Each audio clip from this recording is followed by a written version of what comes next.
Bismillahirrahmanirrahim. Alhamdulillahi rabbil alamin. Wa ashhadu an la ilaha illa Allah waliyyus salihin wa usalli wa usallimu ala an-nabiyyil Mustafa al-amin. المبعوث رحمة للعالمين وعلى آله وصحبه ومن دعا بدعوته وتمسك بسنته إلى يوم الدين. Të gjitha falënderimet të takojnë Allahut të madhëruar, ai është i vetmi i denjë dhe meritor për të qenë i lavdëruar dhe i adhuruar. Përshëndetjet dhe bekimet janë për të dërguarin dhe të zgjedhurin e tij Muhammedin sallallahu alaihi wasallam, familjen, shokët e tij dhe gjithë ata të cilët me mirësi dhe sinqeritet pasojnë rrugën e tij deri në ditën e fundit të kësaj bote. Allahun e falenderojmë për gjithçka, mes tjera që jemi mirënjohës që na dha mundësinë që të takohemi edhe sonte. Do vazhdojmë shoqërimin ton, rrugtimin ton së bashku në përpjekje për të arritur një kuptim më cilësor të fjalëve të Allahut fuqiplot, ashtu që të jemi në gjendje edhe me aplikua atë në jetën tonë. Sonte do të fillojmë një rrugtim ndoshta 10 pjesësh me surën e Shuara, me kaptinën e poetëve. Kaptinë e cila në renditjen aktuale të mushafit është surja me numër 26. Ndërsa sipas renditjes së zbritjes do të jetë surja e 47. Ka zbrit pas surës El Hashr në Mekë dhe para surës An-Naml. Ndërsa në renditjen mushafe ka pas surës Furqan e para surës Naml, pra në mes dy sureve Furqan edhe Naml vije surja e Shuara. Sonte do të flasim për disa njohuri të përgjithshme lidhur me këtë sure, po gjithsesi duke ju referu disa ajeteve të fillimit, andaj unë do t'i lexoj përkthimin e 9 ajeteve të para. Surja Shuara fillon me ta, sin, mim. Pra ajeti i parë është ta, sin, mim. Pastaj Allahu në ajetin e dytë thotë këto janë ajete të librit të qartë. Ajeti i tretë thotë mos vallë do ta shkatrosh veten o Muhammed, pse ata nuk bëhen besimtar. Çfarë vërejtje i jep Allahu pejgamberit sallallahu alaihi wasallam? Mos vallë do ta shkatrosh veten. Do ta çosh veten në vdekje. Pse ata s'po besojnë? Ajeti i katërt e jep një ngushëllim interesant. Sikur të donim ne, do ta zbresnim mbi ata një shenje, mrekulli. Nga qielli dhe qafat e tyre do të përuleshin para saj. Ajeti i pestë thotë sa herë që atyre u vjen ndonjë mesazh i ri nga i gjithëmshirshmi, Rahmani, ata ja kthejnë shpinën. Ajeti i gjashtë, vërtet ata e përgënjeshtruan mesazhin, por së shpejti do t'u vije vërteta e asaj me të cilën talleshin. Pra, në këto dy ajete, në ajetin e 56, Allah i përmend tri gjana, 3 veprime me një renditje interesante të mohuesve, të jo besimtarve. Po i citoj edhe një herë të 5-ën edhe të 6-ën. Sa herë që atyre u vjen ndonjë mesazh, pra ndonjë porosi nga Allahu, nga i gjithëmshirshmi, ata i ja kthejnë shpinën. Ky është veprimi i parë, reagimi i parë, i ja kthejnë shpinën. Ajeti i 6, vërtet ata e përgënjeshtruan mesazhin, pra ky është veprimi i dytë i tyne, përgënjeshtrimi. Por së shpejti do të vije vërteta e asaj me cilën talleshin, veprimi i tretë, tallja edhe përçeshja. Vazhdoj me ajetin e 7. A nuk e shohin ata tokën se sa shumë lloje bimësh të dobishme kemi bërë që të mbinë në të? Ajeti 8, sigurisht në këtë ka argumente, por shumica e tyre nuk besojnë. Dhe ajeti i 9, dhe sigurisht Zoti yt është ai ngallënimtari, mëshirëploti. Çto dy ajetet 8 edhe 9 përsëritën një 7-8 vende gjatë kësaj sureje çështë. Inna fi dhalika la ayatan wa ma kana aktharuhum mu'minin wa inna rabbaka lahuwal azizur rahim. Sigurisht në këtë ka argumente, por shumica e tyre nuk besojnë. Dhe sigurisht Zoti yt është ai ngallënimtari, mëshirëploti. me qëllim po i lexoj, e keni vërejtë që një 2-3 takime ajetet prej përkthimet për me përgatitur vëmendjen për atë për çka do të flasim.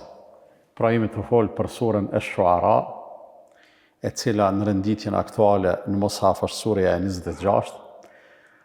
Është sure, nuk është prej sureve të gjata, ani pse numrin e ajeteve e ka bukur të madh. 227 ajete i ka. Por shumica janë ajete të shkurta. Dhe duke qenë se ka zbritur në Mekë, pra ka zbritur në kohën kur pejgamberi sallallahu alaihi wasallam akoma ishte në Mekë, suret Mekka se i kanë disa karakteristika, i kanë edhe disa dallime me të cilat dallohen prej sureve medinase. Për shembull, suret Mekkase janë sure me ajete të shkurta, janë sure me tematika të veçanta, kryesisht tematika të besimit, që sillen rreth mesazhit hyjnor, pra porosisë qiellore, besimit në ringjallje, jetës së përtejme, shpalljes pejgamberllëkut, thirrjes së pejgamberëve, rrafimet e pejgamberëve e kështu me radhë. E edhe kjo sure realisht shumicën e temave boshte i ka pikrisht këto. Fillon me shkronja që quhen huruf muqatta'a.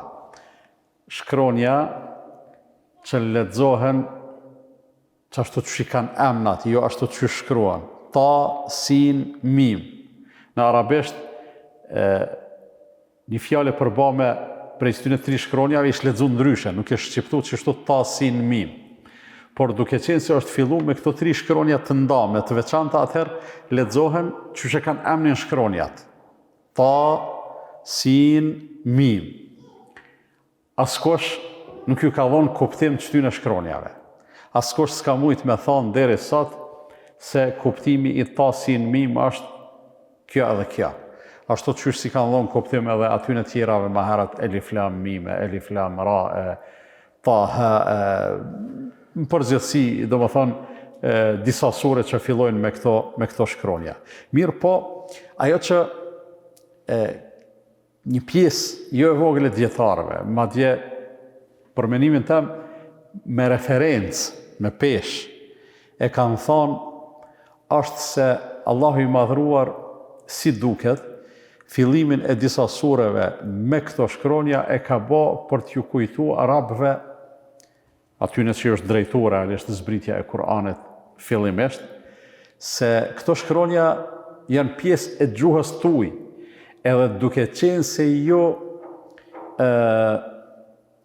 retorikën, oratorin, elokuencën, mes tjera edhe poezin, e keni anën e juaj të fuqishme, dhe ju gjuhën e keni realisht në dispozicion të mirë. E gjuha juaj përbohet prej këtyre shkronjave, që Allahu po ju flet me këto shkronja, edhe në një farë mënyre këto shkronja, këta ulema i kanë konsideruar si një lloj sfide, sikur Allahu më thonë, hajtë sillni ju diçka çështë. A në të vërtetë ka në Kur'an që si sfida dhe që si provokime, ku Allahu i madhruar ju thot njerëzve, silleni një sure, ose 10 sure, ose një ajet, ose një Kur'an, kështu mirë po, kërkosh deri sot s'ka mujt, e as që do të mundet deri në fund të jetës, me e te i kalu këtë sfidë.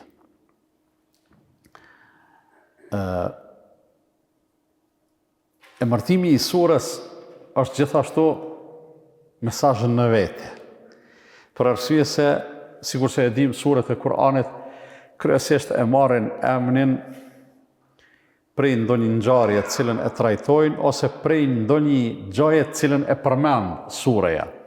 Edhe kjo sure është quajtur surët Ash-Shuara, kaptina e poetëve, për shkak se Allah i madhruar në fund surës, edhe na, inshallah, në fund këtij shoqërimi do të flasim për këtë temë,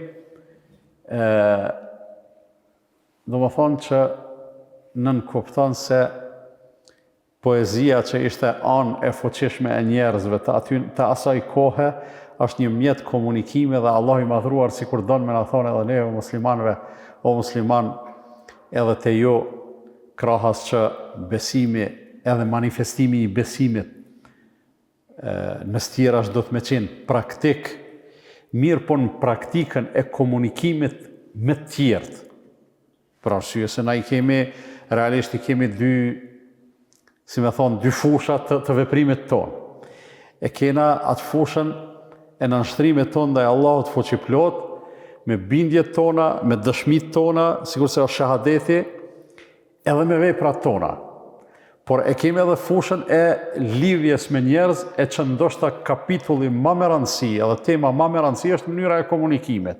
Dhe pikrisht këtu, Allah i madhruar na jep neve shumë shenja se komunikimi është skajshmërisht i rëndësishëm. Edhe komunikimi do të me qenë në nivel. Dhe na ka tregu se ndikimi arrihet nëpërmjet të folunit, nëpërmjet fjalëve.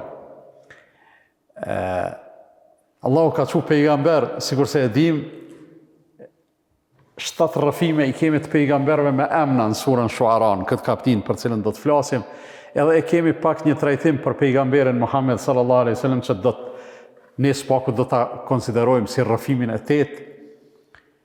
Krejt ata pejgamber çka kanë bërë me njerëzit e tyre. Është shumë e vërtetë që ja u kanë dhënë shembullin praktik se çysh do të me konë një rob i Zotit. Secili pejgamber kur ka thirrë në besim, ai ka qenë vetë besimtari i parë. Kur ka thirrë në adhurim, ai ka qenë vetë adhuruesi më i mirë, më i përkushtuar. Mirë po krahas kësaj, secili pejgamber ka qenë në nivelin më të mirë të komunikimit të duhur edhe të saktë. Ka qenë në nivelin më të mirë edhe të elokuencës edhe të shprehjeve. Ka qenë në nivelin më të mirë edhe të inteligjencës edhe njëkohësisht të aftësisë për m'ju dhënë sqarime njerëzve. Për arsye se na sot mundëm me thonë, vallahi na krejt hoxhallar s'mundëm me u bë, e kanë hoxhallarët obligim neve me na shpjegu fen, me na shpjegu rregullat, me na kallëzu çka është halal, çka është haram, çka e drejt, çka e prish. Mirë për na një pjesë e madhe, na mjafton me mujt vetën, me rujt familjet tona dhe jemi në rregull. Pejgamberët e Allahut nuk e kanë pas këtë luks. Për arsye se ata u dashnë mes tjerash me komuniku me njerëz edhe me ju kumtu njerëzve. Edhe kjo ka ardhur shumë ndeshme me komoditetin e tyne. Po duke qenë se kanë qenë njerëz të përzgjedhur të Allahut fuqiplot, pejgamberët e kanë marrë shumë seriozisht këtë mesazh. E kanë marrë shumë seriozisht këtë detyrë. E kanë marrë atë seriozisht sa që o dasht me i thonë, sikur se e lexuam ajetin e 3 kësaj sure që Allahu i thotë la'allaka bakhi'un nafsaka alla yakunu mu'minin. Me i thonë Muhammedit sallallahu alaihi wasallam, ti apo don me myt vetëm se s'po besojnë këta? Do të thonë mos besimin, kundërshtimin, refuzimin e njerëzve, pejgamberi sallallahu alaihi wasallam e ka marrë shumë afër zemrës. Është shqetësu shumë edhe në një farë mënyre, sikur e ka një vetën përgjegjës, sikur e ka çortu vetën, sikur është mërzit shumë pse njerëzit s'po besojnë, e Allahu i ka thonë, ka dalë, merre vetën me të mirë, nuk ki nevojë me e çu vetën poshtë për këtë punë, për arsye se detyra jote nuk është as kompetenca jote me i udhëzu njerëzit, me i udhëzu është fjala me i vendosë në udhëzim, po detyra jote është me ja u tregu njerëzve rrugën. Kjo puna e udhëzimit në 2 ajete përmendet për pejgamberin sallallahu alaihi wasallam. Në njërin Allah i thotë wa innaka latahdi ila siratin mustaqim. Ti udhëzon në rrugën e drejtë. Ti udhëzon në rrugën e drejtë. Në tjetër vend i thotë Allahu innaka la tahdi man ahbabt. Ti nuk e udhëzon ato që don. Tash çysh më i kuptu këto? Ti udhëzon, ti nuk udhëzon. Ti udhëzon, do të thonë ti tregon cila është rruga e drejtë. Po ti nuk mundesh me e marrë një njeri dhe me e drejtu, për arsye se nuk e ke ti në dorë. Edhe këtë vrejtjen edhe çortimin që Allahu ja jep, la'allaka bakhi'un nafsaka ella yakunu mu'minin, a mos vallë po don me e çu veten poshtë, pse ata s'po besojnë, e hasim edhe në surën Kahf, prafërsisht njëjtë.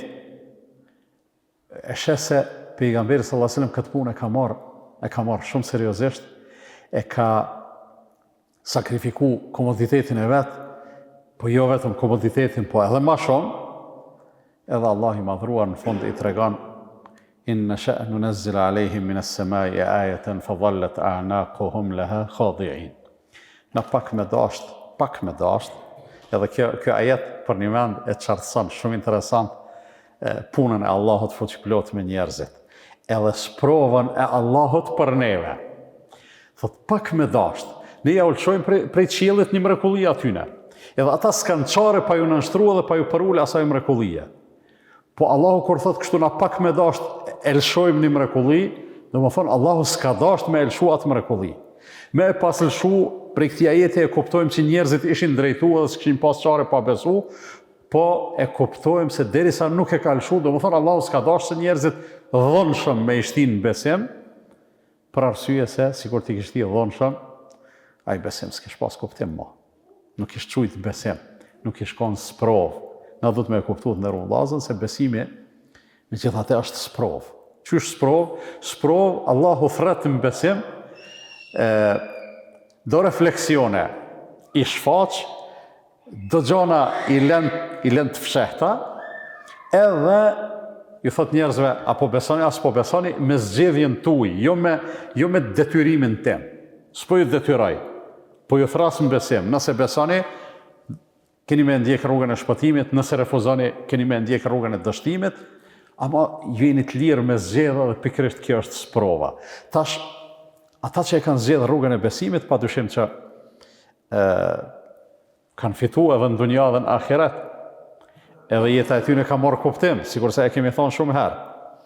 Po ata në mes tjera që jenë në sprovë, pastaj edhe me ata që zbesojnë, për arsye se funit jeta, njeriu derisa jeton në këtë botë është mundësi e hapun, e pastaj besimtari, sikur se e kemi thonë, edhe sikur se e dim, besimtari nuk mundet me jetu rahat vetë, edhe me uni mirë, edhe me thonë, unë e shëqër për veti pështova, për tjerë që ka bëhet, mu nuk më interesan. Ja, besimtari mërzitet për secilin. Për arsye se kemi mes tjerash edhe lidhje të ndryshme, tu fillu prej lidhjeve të gjakut, të familjes, të farefisnis, e lidhjet e njoftësisë që pastaj krijojnë me gjithate afërsinë mes njerëzve, emocione e kështu me radhë, dhe çdo njonin që e don, ki qef me e pa, sikur vetja. Çdo njonin që e don në dunja, ki qef me e pa dhe në xhenet, aty ku shpreson vetë me shku. E tani ti këtu jenë sprove dhe mundohesh me i thirr, e me i përgëzu, e me i drejtu, e me i afru, e kështu me radhë, dhe në fund, dikush me gjithate refuzon, për arsye se nuk varet, pothuaj se asgjë prej dëshirave tona, varet prej asaj që Allah i madhruar ka caktu. Edhe kur është kështu, na prap nuk duhet me menu se na kemi humbë, pse i kena fol njonit, po a i su odhëzu. Do thonë, s'do të me menu, se puna jonë ka shku poshtë, edhe pse jena munu dikon me udhëzu, po a i me gjithate nuk u udhëzu. Por arsye se fitimi dhe humbja nuk është të rezultati final, se funit s'kem kompetencë për rezultat. S'kam pas as pejgambert e Allahut, nuk kam pas kompetencë për rezultat. Ja janë konë pejgambert e Allahut dashamirës për këtë njerëzime. Ja s'ka njeri që del, që ja dën të mirën dikujt, që ja kanë dashur pejgambert e Allahut të gjithëve, pa përjashtim. Edhe kjo vretja për cilën po flasim, apo do në me myt vetëm, pse s'po besojmë, është dëshmia më e mirë, sa të dashamirës jenë konë, kam pas nevojë më thonë nalë në pak. Megjithatë nuk është krejt të dashamirësia, nuk është krejt edhe të e thonja, e thirrnia, e prezentumja, e prezentova fen, ju kallëzova sa i mirë është feja, pa ata s'po më dëgjojnë. E po, që kjo u kon puna jote, që kjo u kon detyra jote. A dëgjojnë, as dëgjojnë, mas andej varet prej dëshirës së Allahut, që është e vetmja dëshirë e gjithrealizueshme. Veç Allahu në mënyrë sovrane dhe të pavarur, çka don ban. Na tjerë na veç dojmë, dëshirojmë, po me bo s'varet kurrë prej dëshirave tona, prap varet prej dëshirave të Allahut. E ku qenë ka pra sprova jonë është te ajo që ka kemi ne në përgjithësi, në kompetencë, në mundësi, që ato apo e bojmë, as po e bojmë. Fundja e dim se ka pas pejgamber të Allahut, cilët kanë vepruar dhe kanë punuar dhe do të dalin ditën e gjykimit, ashtu që na ka paralajmëruar pejgamberi Muhammed sallallahu alaihi wasallam, që ata pejgamber, dikush prej tyre do të ketë fare pak njerëz që i kanë besu. 3, 2, 1, dikush s'do ta ketë asnjë. Edhe tash paramendo çifti i filan hoxhës me i pas për shembull çka xhamat e një pejgamber mos me pas asnjë ose me pas vetëm një ose vetëm 2. Ku është dallimi? Dallimi nuk është se ky hoxha është më i Zotit se një pejgamber. Zoti na rujt na me menua ashtu. Po dallimi është se Allahu ka dashur që ata njerëz mos me besu. Ama ai i bekume pejgamberi, ai ka përmbush misionin e vet. Edhe sigurisht do të jetë prej atyre që Allahu i madhruar do t'i nderoj. Edhe secili prej neve pra breng të vetën do të më e pas punën, angazhimin, detyrën që Allahu na e ka ngarku e cilën kemi mundësi me e bo, e jo me e pas breng, ani pse nëse dëshirojmë edhe kur gjë s'ka të keq që na me dëshiru, që krejt njerëzimi me u udhëzu, Allahu edhe për këtë ka me na shpërbly.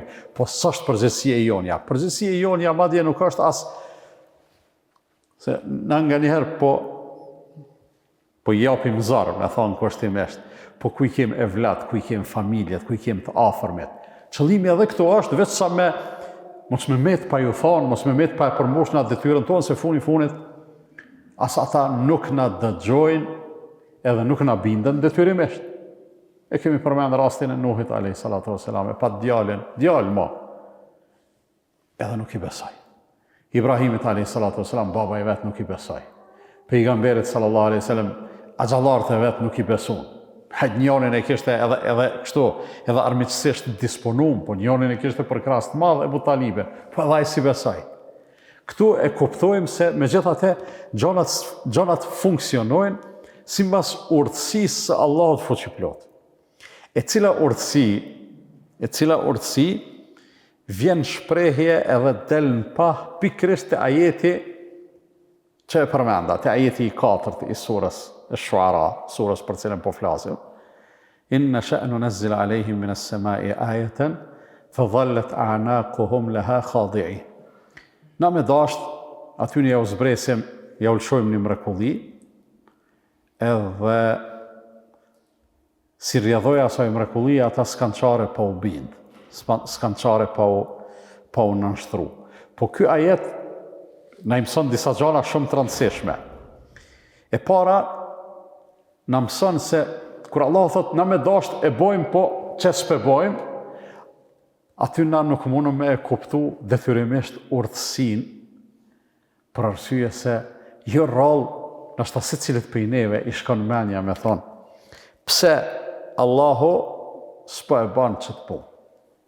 Pse, për shembull, besoj që s'hym gjuna me na shku menja prej dëshirës edhe prej dashamirësisë, me na shku menja, pse Allahu si ka bë krejt njerëzit musliman? Pse si ka udhëzu krejt njerëzit me konë besimtar? Dëshira jon është me pas konë tonë besimtar. Pse Allahu si ka bë? Kërkush prej neve s'din me dhonë përgjigje. Veç e dim me sigurit plot se Allahu s'ka dasht me i bë, edhe aty nalëm edhe themi, e ka Allahu një urtësi, ka një arsye cilën na s'po arrim me e deshifru, s'po arrim me e kuptu, po Allahu me urtësi po na. Asgjë nuk ban Allahu pa urtësi. Edhe këtu, Allahu po i thot, na me dasht e lëshojmë një mrekulli edhe krejt banë besimtar, mirë po, ja që nuk ka ndodhë, e ju muni kur mos me e marrë vesh. Pse? Po Allahu e ka arsyen edhe urtësin pse nuk e ka bën një gjatë tillë. Na mundëm me thonë atë që e thash më herët. Me bo Allahu ashtu edhe me i detyru, me dhun njerëzit me besu, atër besimi si shkon besim. S'kish pas vlerë, po edhe s'kish pas dobi prej ti. Tash një njeri i cili stën me e bo një punë, të e shtin me zërë me e bo atë punë, s'ka vlera, s'është nerë. Do thonë qatë punë që e ban njeri ju me dhunë, ajo është punë e zorit, po nerë nuk ka. E të besimi në asnjë mënyrë nuk funksionon kështu. Shembullin më të mirë e kemi te besimi në fojza i njerëzve në momentin e daljes së shpirtit. Në themi kurdo që njeriu t'i kthehet Allahut, i vlen, i pranohet kthimi dhe pendimi. Por ajo ka limit, ka kufi. E kufini është kur t'vjen shpirti me dal. E kur t'vjen shpirti me dal, krejt ato që ka në të mshefta deri që atëherë. E thash, Allahu na ka thirrë me besu, po perdet s'na i ka qelë. Allahu ka thonë mrapa perdës ka diçka. Besoni. Kur vjen shpirti me dal, qelën perdet. Krejt që në të mshefta dokën. Për atë arsye, njeriu do të besonte, po s'ka dobi. Ka besu, ose ka shpreh besimin faraone në momentin e përmbytjes.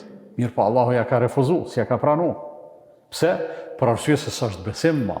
E pikrisht për shkak të kësaj, pra, Allahu i madhëruar nuk e ka bo të imponum besime. Nuk e ka bo të imponum besime. Mundet me në shku mendja me vetë, me thonë, po mirë, po Kurani e përmend një rast aty ku Benu Israelve Allahu ja u ka pru bjeshkën, shukon bjeshka largë, ja u ka pru përmi koka, kështu, sikur me marrë një bjeshkën e cërnushës atje, dhe me na e pru përmi xhami këto, edhe kur e kanë po bjeshkën, ata ju ka bo terë, ata kanë thonë, qëta është në regull jena. Këtu Allahu po thotë, si au qaj në i mrekulli, djetarët thonë, ka dallim mes këtyre gjanave, për arsye se ata Bene Israel atëherë kanë qenë besimtar. S'kanë qenë mohus. Edhe Allahu ja u ka qua atë shenjë, atë paralajmërim, për me ushtu besimin edhe për me u stabilizu besimin, po jo për me ishti me besu, se ata realisht i në konë të besu, po i në konë pakës të lohatshëm. Ose për me kuptu edhe dallimin, rasti kur Ibrahimi a.s. e lutë Allahun me i abot mundshme me pa që është po i rinë gjallë të vdekunit.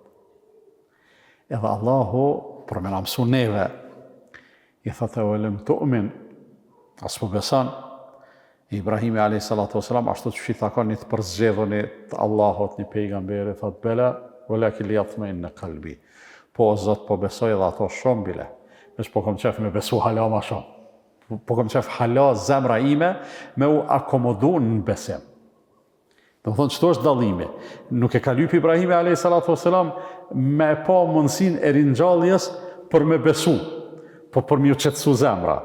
Edhe aty në Bene Israelve ja u ka qu kodrën për mi, që ata me u stabilizu në besim. Po për ata që zbesojnë, Allahu i madhëruar nuk ja u ka imponu besimin, për arsye se besimi pastaj nuk do të kishte shumë vlerë e as do të kishte shumë kuptim.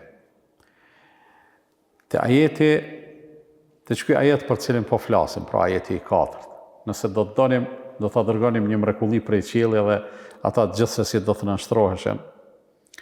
E kuptojmë edhe një sens se Allah i madhruar e ka bon ligj të vetin që në këtë jetë dhe në këtë dunja gjanat me funksionun mes tjerash edhe me sebepe. Pra sebep, shkas ose shkak. Për me besu ata do t'ishtë ndonjë mrekulli e pamohueshme që Allahu s'ja u ka dhënë, për arsyet që i përmendëm, mirë po ne e kuptojmë se gjanat në këtë jetë me gjithate funksionojnë me sebep.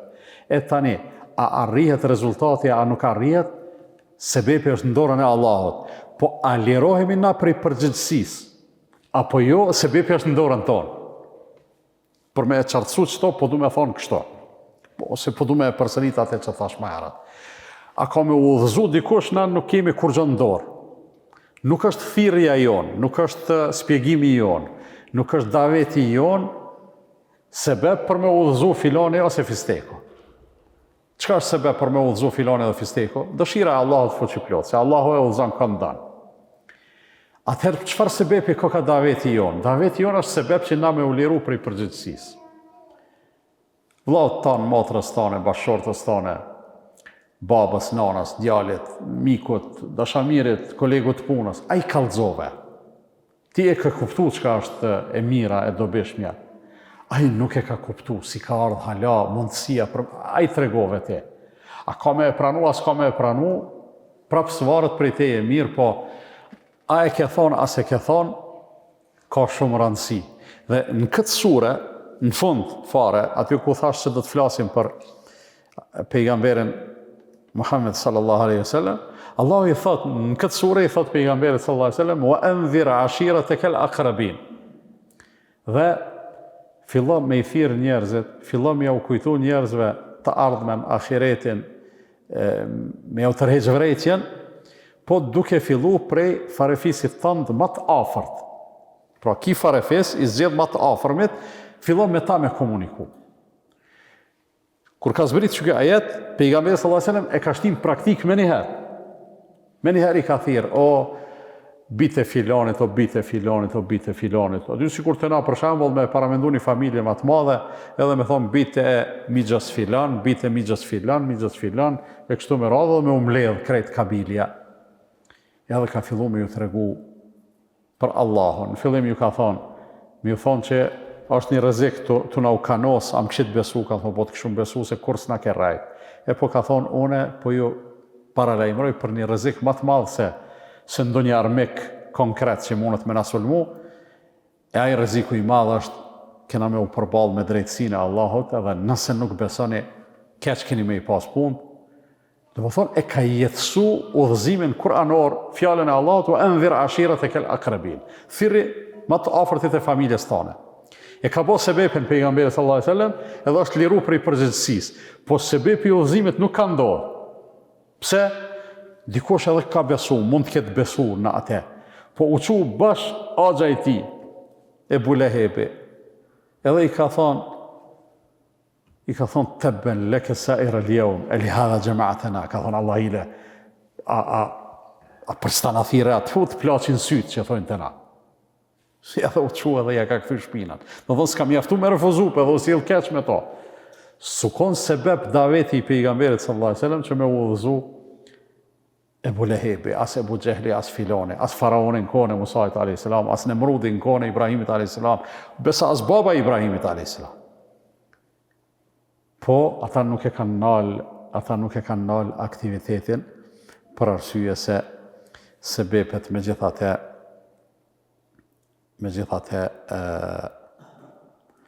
ndahen në sebepe që janë sebep për me ndodh gjanat, po janë edhe do gjanat tjera sebep që na me u liru prej përgjegjësisë. Këto duhet me e kuptu mirë edhe qartë. Nga se dikush mundet me thonë, po, çka mo jone me ba? Ka thonë pejgamberi sallallahu alaihi wasallam, edhe këto e keni dëgju, ka thonë, nëse ndonjëri prej juve e ka një fidan, edhe don me ndru, tu e qel gropën, po bot kiameti. Ky e din që ka vakt me ndru, me miell, pa e s'ka vakt me dhon fryte, ka thonë le të miell. Pse? Për arsye se frytet nuk janë përgjegjësia jote, po përgjegjësia jote është puna jote. Edhe me këto njeriu rahatohet shumë, për që ata kur s'do të me nënçmu, me nënvlerësu njeri aktivitetin e vetë, mundësin që e ka për me bo diçka. Për mirë, kur mos në nënvlerësa për arsye se kanë thonë pika mushët pusi, kanë thonë bjeshkët e mëdha përban prej guralecve, edhe paramendoni se cili prej neve ka një kontribut vogël me e bo, ajo mundet me u bo shumë e madhe, kështu që në asnjë mënyrë nuk dohet me e nënvlerësu punën e mirë, sado që mundësit jenë të kufizume. Ajetet që i përsërita 2 herë, i lexova 2 herë, o ma yatihim min dhikrin min ar-rahmani muhdathin illa kanu anhu mu'ridin. Atyre nuk ju vjen asnjë përkujtim, asnjë mesazh prej të gjithë mëshirshmit, e që ata nuk e kthejnë shpinën. Pastaj thot faqad kadhabu fa sayatihim anba'u ma kanu bihi yastehzi'un. Ata edhe më përpara kanë përgënjeshtruar, por kanë më pa me çka kanë bo hajgare, me çka janë tallë, çka kanë përqesh. Edhe këtu e kuptojmë se mohuesit me gjithatë, do thonë me gjithë dashamirësinë e pejgamberëve që e kanë pas, po edhe me gjithë dashamirësinë tonë që e kemi, mohuesit mbetën mohues. Edhe metodologjia e punës, edhe i insistimit besat tyne, i ka ato pjesë elementet e identifikimit. Në rastin konkret, Allah i madhruar na e përshkruan se ata në radhë të parë e kthejnë shpinën, pastaj bojnë të këvib, thonë ja, rana është kjo çka po thoni jo, edhe në nivelin e tretë, pastaj ata përqeshin, tallën, ironizojnë, në format më të ndryshme deri te më të vrazhtat. Pra në fillim e kthejnë shpinën, s'reagojnë heq veç dal me pranu, në rastin e dytë, ose hapi i dytë, ja, ka dalë se kjo s'ban, kjo s'munët me kone vërtet, kjo është rranë çka po thoni jo, edhe herën e tretë fillojnë masanej me i përqesh, edhe kjo është metodologjia e tyne që Allahu i madhruar qysh herët na ka paralajmëru. Tash krejt këto që Allahu ja u thot, në radhë parë ka thonë pejgamberit vetë, Muhammedit sallallahu alaihi wasallam. Po tash na këto fjalë janë të pavdekshme. Do të thonë i mbjetojnë kohës edhe i rezistojnë çfarë të ndryshime.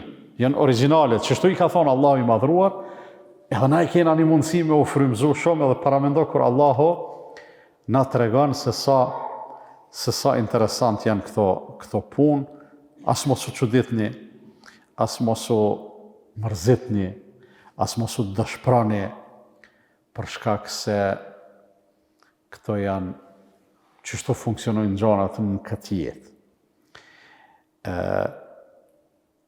Po kthejna edhe njëherë te emërtimi i surës për shkak se lidhet me një gjatë që menoj se i shkon mirë na me e kapë si mesazh.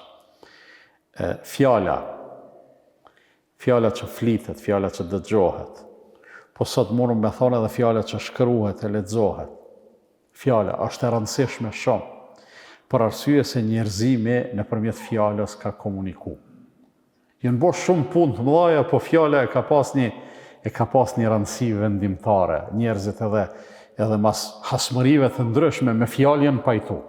I kanë shtrit durt edhe kanë thonë fal të koft gjako, ose fal të koft kjo çam ke bo, ose apo pajtohem, po e lëm këtë punë, po e qesëm mrapa. Pra fjala ka rëndësi shumë të madhe. Në kohën e pejgamberit sallallahu alaihi wasallam, fjala ka qenë shumë nivel, por nuk ka qenë e shkrume. Për shkak se shkrim leximi nuk ka qenë shumë i përhapur, po fjala ka qenë e folme edhe e dëgjume, dhe si rrjedhoj e kësaj ka qenë shumë e shprehun edhe e theksume aftësia e ligjërimit në nivel. Jo ligjërim do si do, po ligjërim me ndikim. A fjalimet në vllazën, që ka thonë pejgamberi sallallahu alaihi wasallam, inna min al-bayani la sihra. Ka fjalim, ka ligjërim, që ndikimin të ai që e dëgjon mundet me e pas sikur në të sihrit, magjis. Sihrin ato ne dim se e ka një ndikim të msheft, për që ata quhet sihr. Po ndikim të pamohueshëm edhe të çuditshëm. Ka fjalime që çështu e kanë ndikime. Edhe sot ka çështu. Ka sehirbaza që bojnë sehir edhe veç me fjalë. Përsa ta kjo sure e ka emrin e Shuara, se poetët që përmendën në këtë sure, poezia ka qenë një nivel shumë i ngritun i intelektualizmit. Një poet me atë kohë ka qenë njëri pa i mrim. Edhe me poezi ata i kanë shpreh mendimet e tyne. Me poezi ata kanë kriju opinion, që kjo është shumë e rëndësishme, krijimi i opinionit, që ne nga njëherë bëhemi peng, mos them sklever, të opinioneve që dikush i krijon me fjalë, me djumet, emisione, debate, palavra, anë i knej, po gjithmonë të erret njëtën temë edhe ti në një moment nalesh edhe vetës tone nuk i beson. Edhe pse e din se nuk ka qashtu, ama dikur thë, ja, po, qka të shumë që po flitët kjo punë. Kjo është e pa mundën, mos me pas diçka këto. Edhe e dim na sot ndikimin e pikrisht fjales së thane dhe dëgjume në rrjedhën e jetës tonë, në gjitha aspekte. Edhe në aspektin social, të përgjithshëm, edhe në aspektin e sjelljes të njerëzve në përgjithësi, edhe në aspektin e besimit, edhe në aspektin politik, mos të flasëm ma. E kështu me radhë edhe e shohim çfarë ndikime ka njëherë, shkaktojnë pezon polarizimet pa kuptimta, përçamjet pa kuptimta mes njerëzve, pse vetë që dikush ka folë shumë për këtë punë dhe e ka ushtruar ndikimin e vet, edhe e ka bë punën e vet. E thash Allahu i madhruar në fund, në 4 ajetet e fundit të surës Ash-Shu'ara thot: "Wash-shu'ara'u yattabi'uhumul ghawun." Poetët mas tyne shkojnë njerëz të humbur, kryesisht. "Alam tara annahum fi kulli wadin yahimun wa annahum yaquluna ma la yaf'alun." A nuk po e sheh se ata gjithkund xhinën edhe kryesisht flasin e nuk veprojnë. Edhe përjashtimin në fund ajeti Allahu e ban: "Illa alladhina amanu wa amilus salihati wa dhakarullaha kathira." Përveç atyre të cilët besojnë, bojnë vepra të mira edhe e përmendin Allahun shumë. Çto po e nali për të vazhduar javën që vjen pikrisht çeto. Edhe me rrëfimin e parë, sipas renditjes që ka ardhur në sure, rrëfimi i parë që ka ardhur është rrëfimi për Musa'in alayhi salatu wassalam. Shpresoj që Allah të na jap imër e mundësi që të takojmë javën që vjen me këtë temë, me detaje tjera. Allah është përbleft për vëmendjen. Subhanakallahumma wa bihamdika ashhadu an la ilaha illa anta astaghfiruka wa atubu ilaik.